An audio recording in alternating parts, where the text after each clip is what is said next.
Ajnanatimarandasya Jnananjana Shalakaya Chakshurunmilitam Yena Tasmai Shri Guruve Namaha. Shri Chaitanya Manobishtam Stapitang Yena Bhutale Swayam Rupa Kadamayam Dadati Svapadantikam Vandeham Shri Guru Shri Jata Parakamalam Shri Gurun Vaishnavamscha Shri Rupam Sagrajatam Sahagana Raghunatam Vitam Tam Sajivam Sadvaitam Savadutam Parijana Sahitam Krishna Chaitanya Devam Shri Radha Krishna Padan Sahagana Lalita Shri Vishakam Vitamscha He Krishna Karuna Sindhu Dinabandhu Jagatpate Gopesha Gopika Kanta Radha Kanta Namostate Tapta Kanchana Gaurangi Radhe Brindavanishwari Vrishabhanu Sute Devi Pranamami Hari Priya Panchakalpa Tarubhyascha Kripa Sindhubhyevacha Patitanam Pavanebhyo Vaishnavebhyo Namo Namaha. Shri Krishna Chaitanya Prabhu Nityananda Shri Advaita Gadadhar Shivasari Gaura Bhakta Vrinda Hare Krishna Krishna Krishna Hare Hare Hare Rama Rama Rama Hare Hare.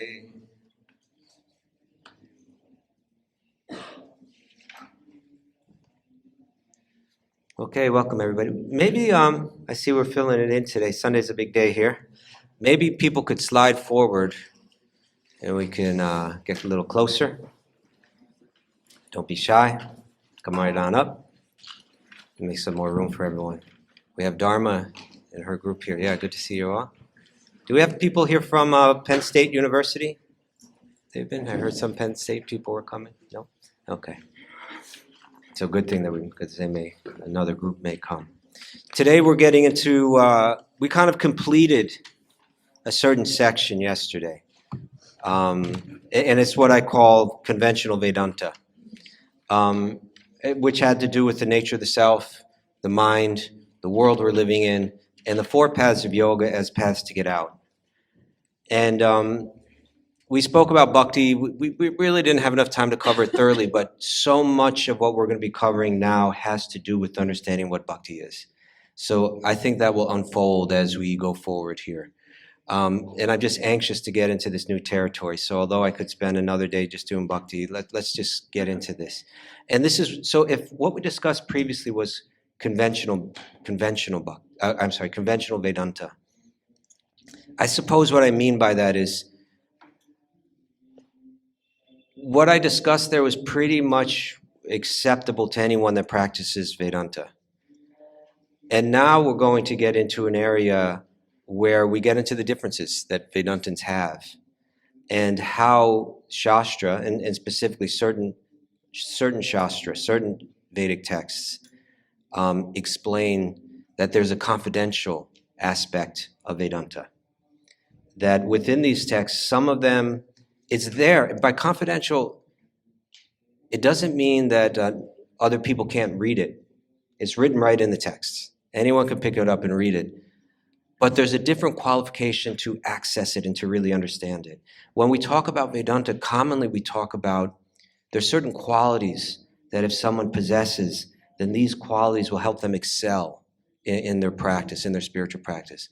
Some of those qualities are like tolerance, determination, a strong drive to like achieve liberation. There's so many. Maybe you can think of tapasya, to practice austerities, things like this. These are considered for the yogi or for the Vedantin like really important in order to let go of what they need to let go to and have the determination that it takes to cut off all your attachments and break free from this world. Krishna, this term confidential is not, I'm not just coming up with that myself, but Krishna uses this term several times, quite a few times in the Bhagavad Gita, to talk about another realm of Vedanta, another realm of knowledge that he says, he's saying it's confidential. Again, not that everybody can read it, but the qualities that one needs to excel in Vedanta, as listed earlier, they're not going to be enough to really understand this. And so in the 9th chapter, Krishna tells Arjuna, Raja Vidyam, Raja Guhyam. Now I'm going to share with you the Raja means like the king. Usually it's used, a word is king, but it can mean like the highest. So when he says Raja Vidya, now the highest knowledge. Raja Guhyam, now the greatest secret. And now the greatest secret I'm going to share with you, Arjuna. And I'm going to share it with you because you can understand it. It's very confidential. Other people will hear what I say, but they won't understand it. But you can understand it because you are anusuyave, because you have no envy in your heart. So this confidential aspect of Vedanta has everything to do with the state of one's heart. Is there envy in that heart? Is there animosity towards others within your heart? Because if there is, there's going to be an inner resistance to hearing this message. Do you understand? We have our own inner guards, our own inner blocks, our own triggers and issues that we have. And if your heart has any envy in it, then when you hear this knowledge, you're going to be like, I don't think so. I'd rather go back to conventional Vedanta. Right? I'd rather go back to just becoming free rather than entering into the confidential realm. And that confidential realm, well, is the realm of love, right? Is the realm of divine love, right? Have you ever met someone who was a little hesitant to love, right? Little, because you become vulnerable when you enter into love, right? It can be dangerous. So, let me read you. This is the last verse of the 15th chapter of the Bhagavad Gita. Sometimes when you read something backwards, it actually is an interesting way to approach it. So I wanted to read this one verse. Iti guya tamam shastram. Thus, the guyam tamam, the most confidential, shastram, revealed scriptures. This what I'm speaking to you now is the most confidential part. Or really what I just said to you, Arjuna, is the most confidential part. This is the last verse. This most confidential part of the Vedic scriptures, O Arjuna, this is the most confidential part of the Vedic scriptures, O Arjuna, and it is disclosed now by me. Whoever understands this will become wise, and their endeavors will know perfection. Okay, so Krishna's saying something here that's really important to consider. I think a lot of Western people come to Eastern thought because there was a sense of sectarianism within Western spirituality or Western religion. There was a sense of exclusivism. We're right, everybody's wrong. Or we're better than everybody else. And we could sense that there was an ignorance in that there was a superficiality in that, and that there wasn't a depth, there was no spiritual depth in that. Anybody raise your hand if you ever felt like that, and maybe that had something to do with your interest in Eastern thought, because Eastern thought has a very real different flavor, where it's like kind of like, oh, we see truth wherever it exists and we honor it. It doesn't matter if you're not exactly in my tradition. I can appreciate wherever I see truth. And so that's like another idea. It's kind of swinging from one side to the other.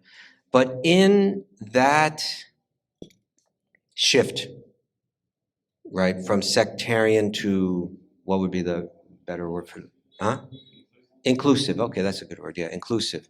From that shift from exclusive, to inclusive. We also need to be careful not to understand that, like, there's a thesis and then there's an antithesis, right? That we're right and everybody's wrong, to everybody's right, right? Or I see things in a very great, in terms of gradation, based on externals. I reject all gradations. But what if we saw gradations based on internals, right? And that could be a synthesis of the two. Then I can see a progression in spirituality in gradations, but I can see them in all the traditions. You understand what I'm saying? If someone catches on to understanding that there's certain spiritual gradations that one evolves through,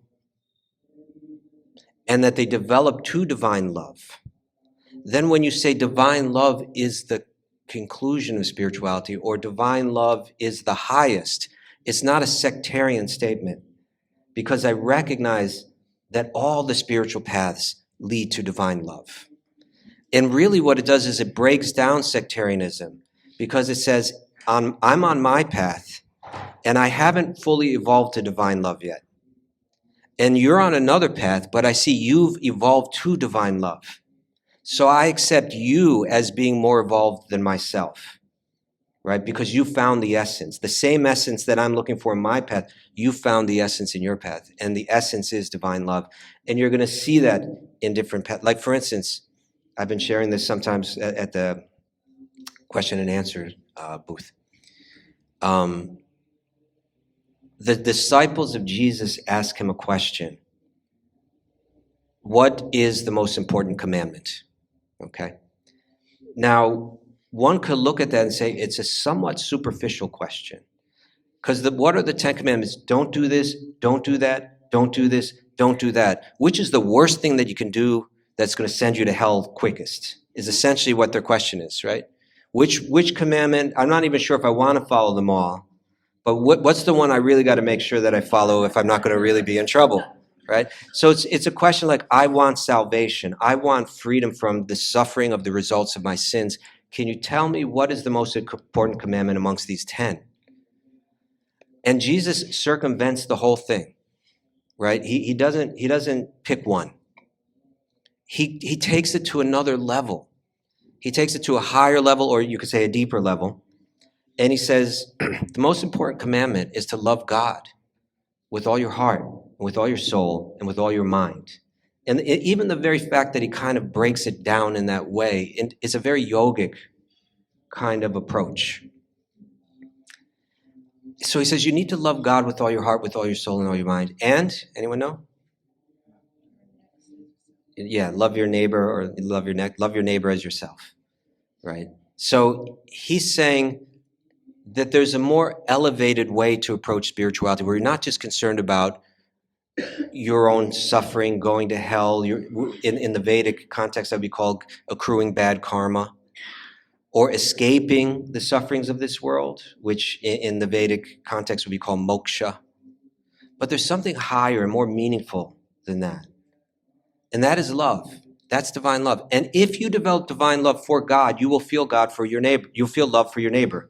If you love God because he's the root of all existence, you will love everything that stems from that root, right? Which is every living being. And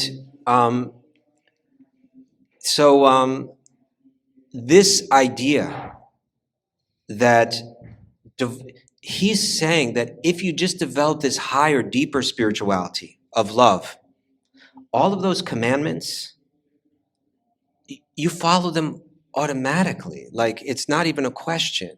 If I love everyone, thou shalt not kill.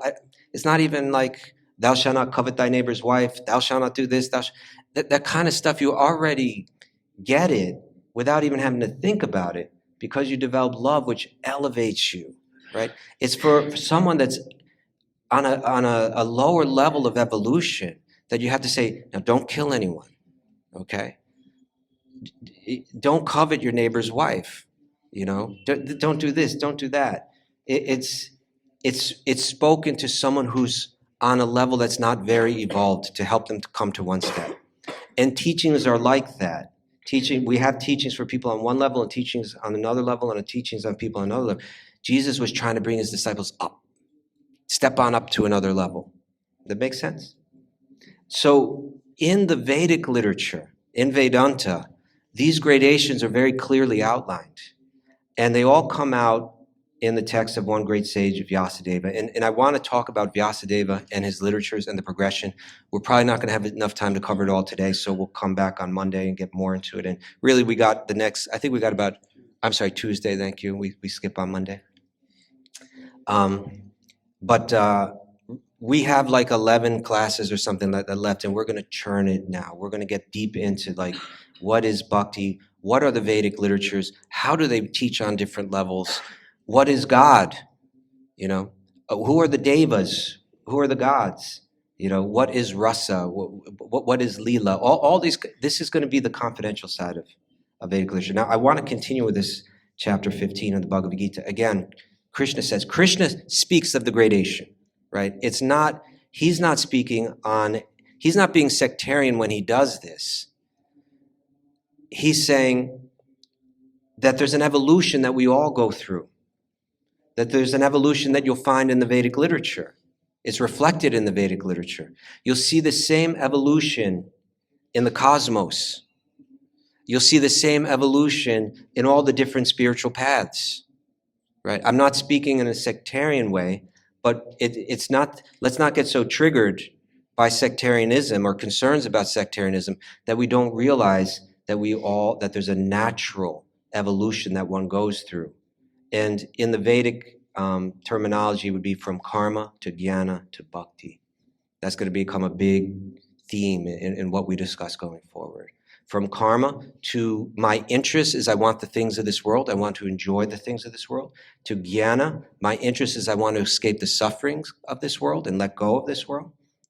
And to bhakti, where it's my interest is divine love and only divine love. That's an evolution. That's not a sectarian statement. That's an evolution that you're going to see in Christianity. You're going to see it in Native American teachings. You're going to see it in Buddhism. You're going to see it all over the place. And that's a progression that we may go through as an individual. It's a natural progression. It's it's laid out in the cosmos, in the Vedic idea of the cosmos, that there's a realm of karma, there's a realm of jnana, and there's a realm of bhakti. And it's very clearly outlined in the Vedic text of Srila Vyasadeva, which will be where we'll begin to examine that progression. Make sense? Everybody with me? Any questions so far? Okay, that's fine. Yes? This coverings of the universe, the realms of bhakti. Which part of that? The realm of bhakti would be Vaikuntha, right? Okay, beyond even the Brahmajyoti, like that. Yeah. So the coverings of the universe are the realm of karma, Devidam, and we'll go into all of that. We'll draw out a whole map and we'll do a whole thing. Okay, but let's go back to 15 just to understand just a bit more about this confidential knowledge, right? That's the most evolved state, the state that is going to be hard to understand if there's not some purity in the heart. And it will be fully understood when there is purity in the heart. So Krishna says, this is the most confidential part of the Vedic scriptures, O Arjuna. Well, what is? And then we go backwards, right? But let's go to the previous text, or previous few texts. If we go back, that was text 20. If we go back to text 17, Krishna says, I'll read text 18. Krishna says, because I am transcendental, beyond both the fallible and infallible, and because I am the greatest, the word here is Purushottama. Purushottama. Again, we're speaking gradations. And again, if we have envy, it's hard to hear. But Krishna is saying, because I am Purushottama, the Purusha, the Uttama Purusha. Purusha means person. Uttama means the greatest. Yeah, the supreme, the greatest. Because I am the greatest person, because I am the supreme person, it's not like Muhammad Ali saying like, I am the greatest, or some rapper or something. It's not like that. He's the greatest ontologically. As the sun is greater than the sunshine because the sunshine emanates from the sun. So we emanate from God, and therefore God is the greatest, right? He's the one, Nityo Nityanam, Chaitanas Chaitananam, Ego Bahunam Yo Vidadati Kaman. This is the Upanishads. Amongst the so many eternal living beings, there's one eternal being. Amongst so many conscious living beings, there's one conscious being. The many are dependent on the one, the supreme, the original, the source, the root, the Purushottama, the supreme person. So Krishna's saying, because he's saying, again, because I am transcendental and beyond both the fallible and infallible, and because I am the Purushottama, I am celebrated both in the world and in the Vedas as the supreme person. Whoever knows me as the Purushottama without doubting is the knower of everything. We can talk about what that means. And I know it sounds like, what does it mean? I'm omniscient? No. It means you've taken all the teachings and you understood how they all fit together. Now you know everything. You understand? It doesn't mean that you're omniscient, but it means that you figured out the world. You figured out, who am I? What is this world? Where does it come from? What's my place in it? How do I evolve? You know it all. You put together the puzzle of existence like that. And then he says, I'll read it again. Whoever knows me as the Supreme Personality Godhead, the Purushottama, without doubting, is the knower of everything, and they therefore engage themselves in bhakti. They therefore engage themselves in full devotional service, O Arjuna. They therefore engage, literally the Sanskrit here, I'm not connected to the internet anymore, but I can probably pull it up. But I believe it says, oh yeah, we have a Bhagavad Gita here. I believe it uses the term bhava. They worship me with a full heart, right? Sarva bhavena bharata.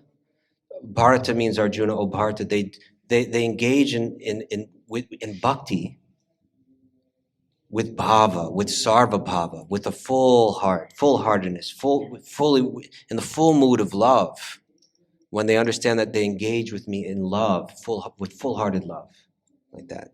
This, and then the next line, this is the most confidential part, the greatest secret of all the Vedic literature. He's giving it that status, right? Krishna's giving it that status. And Bhagavad Gita is authoritative within Vedanta, right? Any commentator on Vedanta has to give their commentary on Bhagavad Gita because it's such an authoritative text. Not only is it very authoritative, but it's a text that takes very broad ideas spread out across many books and presents them in a clear, concise, and systematic, simple to understand presentation. So these words become very weighty, okay? All right, let's talk about Srila Vyasadeva. There's a statement, there's a saying. I really wish I knew the Sanskrit for it. I don't think it's a shastric statement, but it's just like it's become a very common statement. Let's see if I can find it. I gotta go up.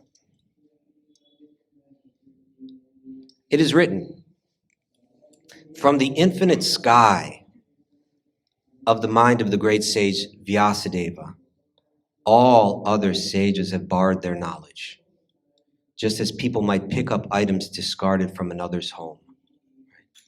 It's saying that there's one sage that provided all the texts from which Vedanta springs from, and practically from which everything that we think of India and Hinduism, even Buddhism, practically all Eastern thought owes a huge debt to this one sage who was on a special mission. Now, Vyasadeva, how many of you are familiar with, or let me ask it this way, how many of you are unfamiliar with the name or the person Vyasadeva? Raise your hand. Okay, so it's like a lot of people. And that really shouldn't be, because if we're into yoga, if we're into bhakti, if we're into Eastern philosophy, Jnana, Vedanta, any of this, he's the person. He's the person that it's all coming through, that all these texts, whatever we're reading, if we're reading the Upanishads, Vyasadeva compiled that text. If we're reading Bhagavad Gita, Mahabharata, that's Vyasadeva, right? The Vedas, the Puranas, the Vedanta Sutra, it's all coming through one sage, Vyasadeva. Now, if we look at all of his texts, and I kind of have a list of them over here, and we'll gradually begin to discuss it all. But if we look at his texts, one can become very confused. Like you had scholars coming from England when they came and they took over India, and you had these religious scholars, and they're looking at all these texts. Now, they're very fascinating because they're written in this incredibly brilliant language, incredibly sophisticated language, technically a perfect language. It doesn't have the flaws that the European languages have and so on. It's like whoever created this language was brilliant. And then they went on to create a theory how it must have been us, right? It must have been Aryans, white people that came to India and shared their language. It couldn't have come from India.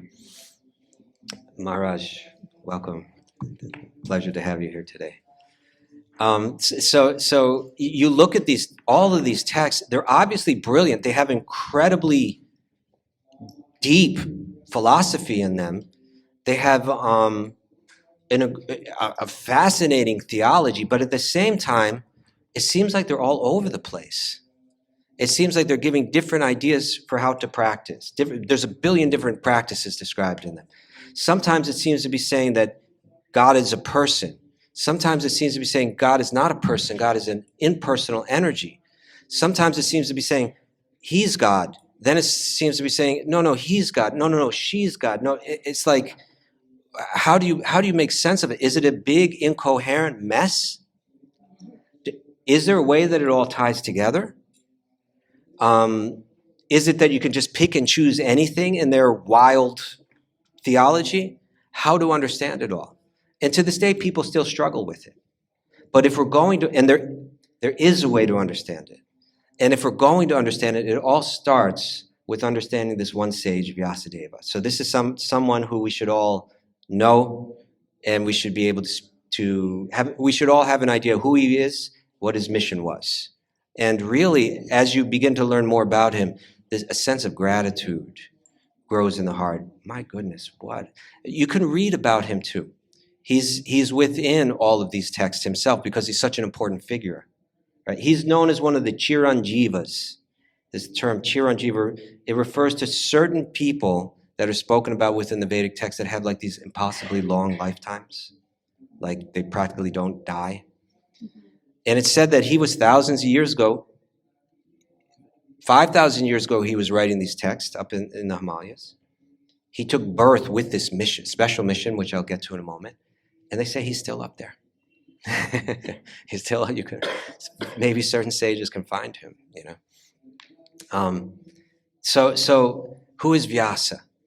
He's known as not only Chiranjiva, not only like this person with this incredibly long lifetime, but he's known as Shaktavesha Avatara.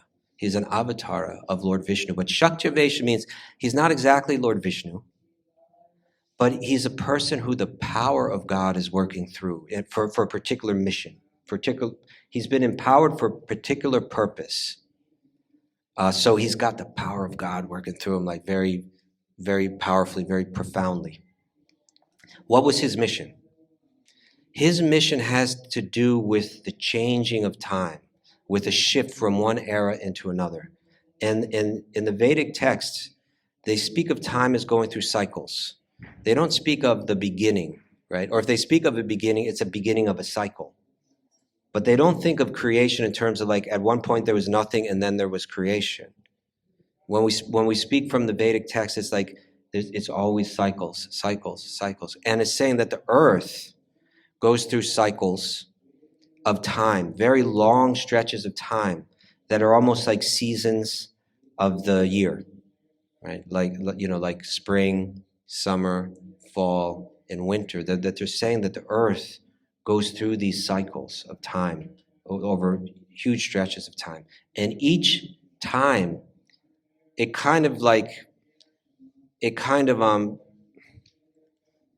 gets dark at a certain point. The winter, it gets really cold.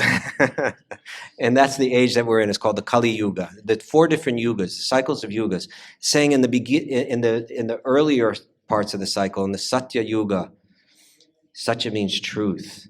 And people had very long lifetimes and they had very peaceful minds. And their method for spiritual advancement was meditation because it was easy for people to meditate and they had a long time to complete their meditative goals. But step by step, it gets more and more difficult until we get to this age where it says, what is it? Manda sumanda matiyo, manda bhagya upadritaha. That in this day and age, people are just, they're lazy, they're misguided, they're unlucky. Most of all, their minds are always disturbed. You just walk around and see our minds are disturbed and distracted in so many ways. We have short lifetimes. We have poor memories. We find it very hard to meditate. In this day and age, the Yuga Dharma, the method, is what's going on here every night. You can come here, and this is our meditation. We sing, we dance, we chant the names of God, and that allows us to become deeply absorbed. But Vyasadeva was a sage that was entrusted to compile, edit, and write down, put in writing the Vedic literature, a body of knowledge. Let's say this, because it only became known as the Vedic literature after he did it. The idea was always there's a body of knowledge available to sages called the Veda, which just literally means the knowledge. It's saying that the world that we live in, all the sages accept this, the world that we live in is not just some random explosion that just somehow developed into what we have now by chance, but rather that it is a design, that there is a designer behind it, and that there's a purpose behind it, that there's a purpose to this world, there's a purpose to this universe. It all has meaning. It's meant to achieve something. And like any other purposeful design, it comes with a manual, right? How does it work? You go out and buy a refrigerator, you get a manual with it. You get an automobile, you get a manual with it, right? You get a telephone, you get a manual with it. There is a manual for the universe, and that's called the Veda, right? But it's not easy to access because it's just like knowledge floating through the atmosphere. And unless you know how to access it, you can't, right? There's a method to access it. These sages, through their tapasya, through their austerity, through the purity of they would have practices to purify the mind. And when the mind is purified of so many distractions and so many distracting desires and so things like resentments and anxiety and fear, when you learn to let go of it all, then you could access that knowledge. You could have the clarity to perceive it's right here all along. And it's funny, this is the kind of thing where it's like, just saying that to most people is going to be like, come on, what are you talking about? There's some body of knowledge and it's floating around. But nowadays, we actually see practically that this is true. Like right now, right in this room that we're in right now, every bit of knowledge that is on YouTube, which is like some huge, who knows how many megabytes or gigabytes or what are terabytes of knowledge there are on YouTube. It's all in this room right now, right? It's floating through the air, through some kind of waves, right? It's here. And if you have the right knowledge, you can access it, right? We need this little machine to do it. But the sages said they could just do it with their mind, or let's even say brain, right? The brain is certainly a far more complex and sophisticated piece of equipment than an iPhone, right? So why should the brain not be able to access this kind of thing, right? A couple hundred years ago, we wouldn't have had such an example, but nowadays we can see, right? Yeah, a sage could click into it. They could click into that. They could read your mind, right? They could maybe see the future, right? Because they had access. They see the past, see the future.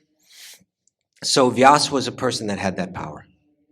And up until that time, the way that people would share this essential spiritual knowledge was not through a written form, but it was orally, right? They could access it, memorize it, right? Download it, memorize it, and then share it, and then the next person would memorize it.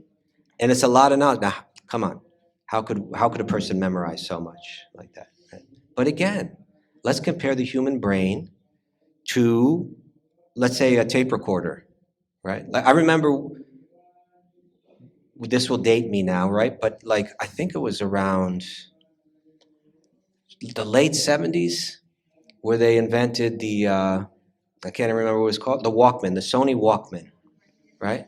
It was a big deal. It was like this little box. Generally, if we wanted to play music, we had this big thing, right? Now you had a little thing, you could put it right in your pocket practically, and you'd put those headphones in, and you're like, my God, this is like really good sound. And here it was, and you could also take it and record someone, right? Just this little box with a little tape running through it. I could speak into that for an hour, and it could memorize every single word I said in order, right? Little machine. But isn't the human brain a far more sophisticated piece of machinery than this Sony Walkman, right? I once saw this clip on YouTube that showed a person who had a particular type of autism. I don't know exactly what kind of autism, but it's some rare form of autism. And they take him on a helicopter and they fly him above Manhattan. You've seen this before? Yeah. They fly him above Manhattan, just one trip above the city, and then they bring him down. And then he gets like a canvas that's like really big, like at least as big as those 4 doors, maybe bigger. And he begins to draw every building, right? Yeah, he's like drawing like every single build, like in scale. You know, he just went over the thing one time, and then you look at what he drew, and then you look at a photograph. It's like, how in the world did he do that? But the brain has all kind of powers, you know, that we're not accessing. So it's said that in the previous ages, where people had more peaceful minds, longer lifetimes, clearer heads, they were able to memorize the Vedic teachings, and share them orally, and they would be handed down. But as the darker age was approaching, on the dawn of the Kali Yuga, recognizing that this knowledge could be lost or become totally inaccessible to people, Vyasadeva was entrusted as a Shaktyavesha avatar, empowered by God to download the information, break it down, edit it into a more coherent kind of study, and then write it down, actually physically write it down so it could be handed down, not orally or by memory, but actually in written form. That was Vyasa's mission, okay? So it becomes really interesting, like how he lays this out. You know, he's got a very broad body of knowledge, and he's got to try to present it for the future ages. And he begins with 4 books called the 4 Vedas, the 4 Vedas. I'm going to read to you. This is something that I'm writing. I hope to publish before too long. And I just kind of give descriptions of Vyasa's, the various Vedic literatures that he compiles. Are you ready to hear? Okay. So let's start with the 4 Vedas. Vyasadev's task began with dividing the expansive body of the Veda into 4 distinct works, known as the Rig Veda, the Yajur Veda, the Samaveda, and the Atharva Veda. All combined, the 4 Vedas include over 20,000 verses or mantras, and each work has 4 subdivisions. We can go into this, but briefly, the Samhitas, which are collections of hymns and mantras, the Aranyakas, which cover rituals and ceremonies and practices of sacrifice, the Brahmanas, which are interpretations of the rituals, and then another category. And this last category is so unique and speaks in such a different, it just comes from a completely different angle, that generally we speak of them as being separate from we speak of them in contrast to the 4 Vedas, and those are called the Upanishads. Right? The books called the Upanishads are part of the 4 Vedas, but because they speak from a completely different angle, often we speak, well, there's the Vedas and then there's the Upanishads. Okay, but technically, the Upanishads are part of the Vedas. Now referred to plurally as the 4 Vedas or simply the Vedas, this body of text informed the ritual life of the tradition.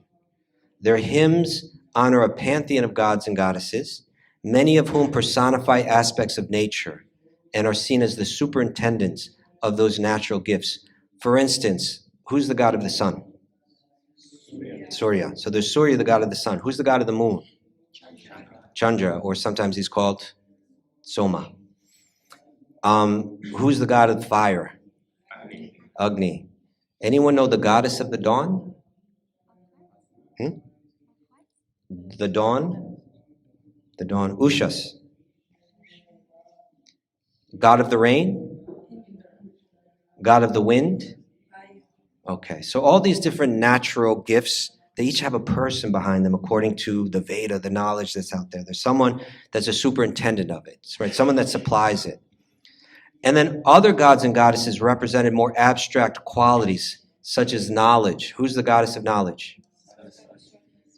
Who's the god of preservation? Vishnu. Who is the goddess of fortune? Lakshmi. Who knows the god of friendship? We're always throwing one tough one in there, okay? Huh? The god of friendship. Mitra. Mitra. And the goddess of speech? Bach. Okay. Yeah. The Vedas, okay, so there's right off the bat, the Vedas are coming out, they're informing the ritual tradition, the ritual part of the tradition, how to perform rituals. Why are people performing these rituals? We're going to find out, but we're understanding that there's a god or goddess behind everything. If I want rain for my crops, there's a god that's providing for it. I should recognize and appreciate that gift. I should express my appreciation through ritual, right? Chanting some hymns and performing some ritual, and with the belief that if I do that, I'll be blessed with more rain, right? By that God. Or if I want, let's say, to this day, if I have, my child is in school and has to take a difficult exam, we're going to pray. We're going to do some ritual to Goddess Saraswati. When it's Saraswati Puja time, it's like all over India, like, right? Especially I see in Bengal. I'm usually in Bengal at that time, right? You can see like everybody's manufacturing like temporary deities of Saraswati that everybody worships at that time because it's a big deal, right? Okay. The Vedas provide directions for sacrificial rites, for expressing gratitude to the gods, and to repay the debt one bears for these gifts that they supply, right? If I don't perform these rituals, then I've received something and I've given nothing back. I'm a debtor, right? That's not good karma. That's not a good position to be in. The Vedic hymns and rituals also serve as the means for humanity to appeal to these universal superintendents for further blessings. This natural reciprocal relationship of sacrifice and blessings brings order to an otherwise chaotic universe driven by selfishness, right? Otherwise, we're just fighting for everything and not recognizing where it's coming from and competing with one another. Let's recognize that we're all in this together. We're all getting blessings from certain gods and goddesses. Let's recognize it. Let's all kind of take part in these rituals together, and we can bring order to an otherwise chaotic, selfish society. Duties and ethics are outlined in the Vedas according to an individual's aptitude and stage of life. Rites of passage for birth, coming of age, marriage, and death develop out of the Vedas in order to nurture the character and disposition most conducive for maintaining family and society. These are texts that are teaching us how to be good people, responsible people, generous people, kind people. But why? Yes, it brings order to society, and it also brings us prosperity and blessings like that. Pleasures of this world. A life directed by the Vedic instructions was a way of cultivating good karma. Through virtuous action, one would be blessed with material benefits such as rain for one's crops, wealth, a happy marriage, the birth of healthy children, and all other kinds of prosperity. Good karma was the means to more fortunate circumstances in the next life as well, culminated in the highest material goal of, can anyone say? The highest material goal that someone would pursue through the Vedic teachings? Yes. Huh? Well, moksha wouldn't be a material boon, right? That would be like breaking free from the material. But people would aim to take birth on the higher planets, right? That beyond this planet, there's so many other planets in the universe, and that there's life on them all, right? And as you go higher and higher, you get longer lifespans. But not only that, it's a much more beautiful place. It's a much more pleasing place. All the troubles and stuff that we struggle with here, it's largely free of that. And you can really, really, really get into some high-level enjoyment on those planets. We cannot see those things on the higher planets because we don't have the eyes to see them. That's right. Yes, correct. Question, yes. We Shashi. often talk about the higher planets, but is there also lower planets than Yes, good question. It's are there lower planets as well as high? There are. And therefore, all the more reason to do these rituals and express our gratitude and be kind to others is because we don't want to go down, right? But what the Vedas are saying is largely we're going up and down all the time. And the Upanishads are going to speak about that as well.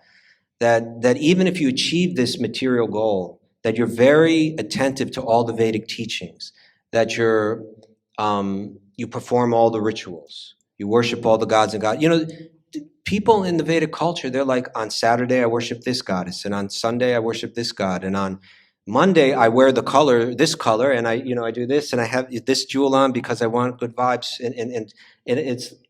and beyond that, I behave with generosity towards others. I try to be kind. I try to give in charity, with the idea that that'll prevent me from going down and help me go up. Okay. Okay, so good karma was the means to more fortunate circumstances in the next life as well, culminating in the highest material goal of birth in the upper planets of the universe, where the residents enjoy long lifespans and heavenly pleasures far beyond anything found on earth. The Vedas would be the domain of the Brahmanas, the priests who were trained in these rituals, who were trained in the rituals and the correct pronunciation and intonation of the Sanskrit verses. Okay. So the idea was, these aren't books that everybody's going to read. This isn't popular literature at all.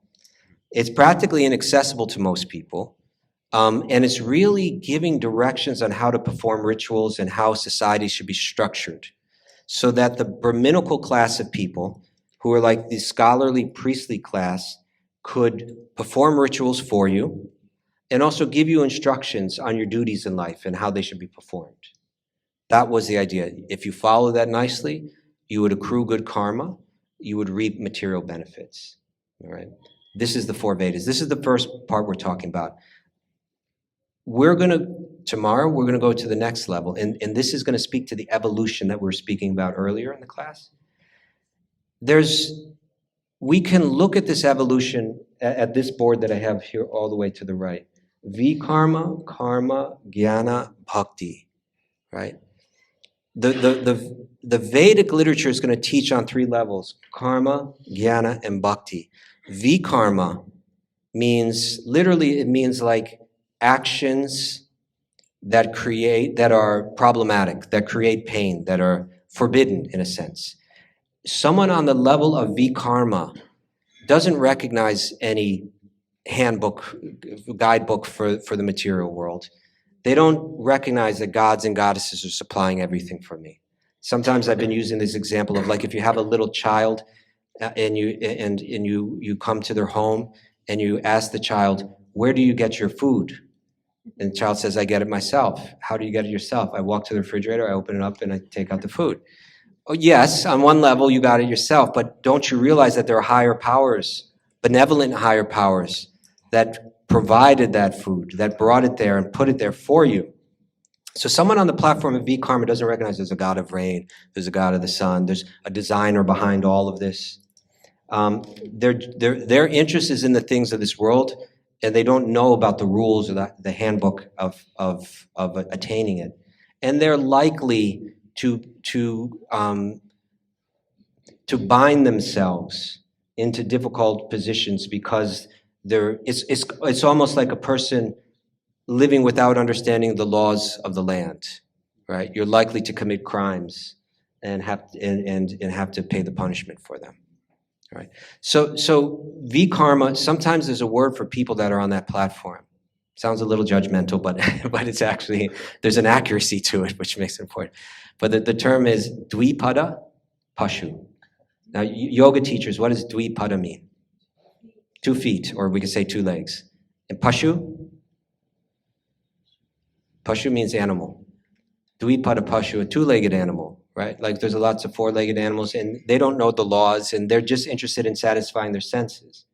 So Dvipada Pashu means a human being that's their awareness, their consciousness, their behavior has not risen above that of the animals. They're interested in eating, sleeping, mating, defending, and they haven't realized that there's a higher body of knowledge that can help them evolve. So Vyasa's literature, beginning with his literature that is called the Karma Kunda, the karma section, is going to help us understand how to live a better life, how to be respectful, how to be grateful, how to express it through ritual, how to cultivate good karma. That's the first stage in the evolution, right? But there's so much more. We can evolve so much higher. It's hardly even spiritual, really. It's just really being a good materialistic person. Tomorrow's the day off. On Monday, we're going to come and talk about the Upanishads. I'm sorry, Tuesday, we're going to come and talk about the Upanishads. And we'll take it to the next level from karma to jnana. Really important stuff. What a wonderful group of people here. It's so nice to be with you all. I hope as many of you as possible can come back on Tuesday. And just thank you for coming. Yes, in the back? Savitri?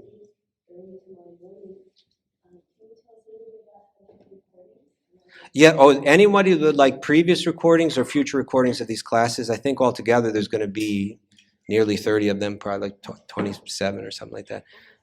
They can speak to Gabrielle here. She'll give you a little code to scan, and then you will get access to like all the recordings. Thank you all so much. Hari Om Tat Sat.